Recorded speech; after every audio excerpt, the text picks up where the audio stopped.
Mais ce qui a le plus retenu mon attention, c'est l'engagement encore plus grand de la France aux côtés du peuple congolais, surtout dans ce que nous subissons comme guerre injuste qui nous est imposée par le Rwanda, qui soutient le M23.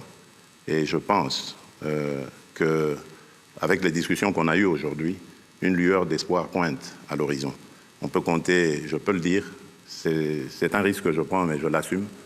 On peut dire qu'on peut compter sur la France qui sera à nos côtés pour trouver cette paix.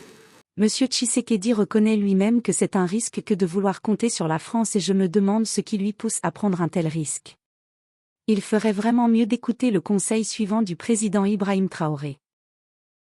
Vous ne pouvez pas espérer retrouver votre objet perdu en faisant appel à celui qui vous l'a volé de venir vous aider à le chercher.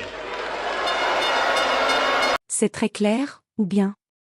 Si et seulement la RDC trouvait un homme comme Ibrahim Traoré, Assimi Goïta et Abdourahmane Tchiani. Je ne sais pas pour vous mais je crois que son Excellence Tshisekedi déçoit beaucoup. Je n'arrive personnellement pas à comprendre pourquoi il ne fait qu'attendre l'aide des autres qui, on le sait tous, soutiennent le Rwanda dans son agression de la RDC. Ça fait plus de 3 décennies déjà que cette guerre dure avec son lot de morts et de déplacés. Moi, je n'exclus aucun scénario. Nous sommes les victimes. Et nous disons, après avoir appelé plusieurs fois la communauté internationale à intervenir par des sanctions contre le Rwanda, si celle-là tarde à venir, nous allons nous protéger nous-mêmes. Nous allons utiliser nos propres moyens pour nous défendre. Toujours des mots et encore des mots. S'il a vraiment une volonté et un réel engagement, pourquoi il continue d'attendre que les Occidentaux prennent des sanctions, qui ne viennent jamais comme il le reconnaît lui-même?